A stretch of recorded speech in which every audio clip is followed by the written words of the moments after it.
இன்னைக்கு பாத்தீங்கன்னா இன்னைக்கு விஜய் தன்னுடைய சொந்த கட்சிக்காரர் வர்றாங்க, கரூர் போறார், 41 பேர் செத்து விழுகிறாங்க.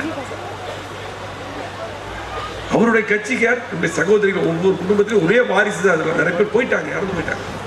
அதை பார்க்காம அப்படியே ஏறி போனவர் திரும்ப வரவே இல்லை. என்ன வேணாலும் இருக்கட்டும், உடனே மருத்துவமனைக்கு போயிருக்க வேண்டாமா, காப்பாற்ற வேண்டாமா? நிறைய பேர் உயிருக்கு போராட்டத்தை போய் பார்க்கணும்ல, எப்படி ஏத்துக்க முடியும்? எனக்கு நடிகர் விஜய் நண்பர், அது வேற. ஒரு படம் ரிலீஸ் பண்ண முடியல, நான் தான் எடப்பாடியார் கூட்டு பண்ண முதலமைச்சர் கூட்டிட்டு போய் கார்ல கூட்டிட்டு போய் வீட்டுக்கு கூட்டு போய் படம் ரிலீஸ் பண்ணி கொடுத்தது, அது வேற, அது தனி.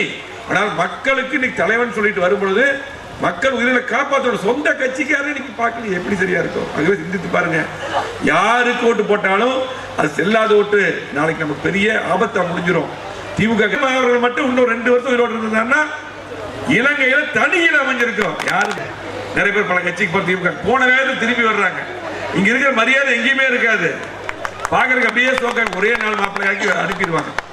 இன்னைக்கு நிறைய பேர் புதுசாக ஆரம்பிச்ச விஜய் கட்சிக்கு போட திரும்ப வர்றதுக்கு ரெடியா இருக்காங்க. பேர் சொல்ல வரும்ல, மரியாதையை திரும்ப கொடுத்து அதே பதவி கொடுத்து வந்தாரன்னு பேசுறாங்க. அப்படிதான் சூழ்நிலை. ஆகவே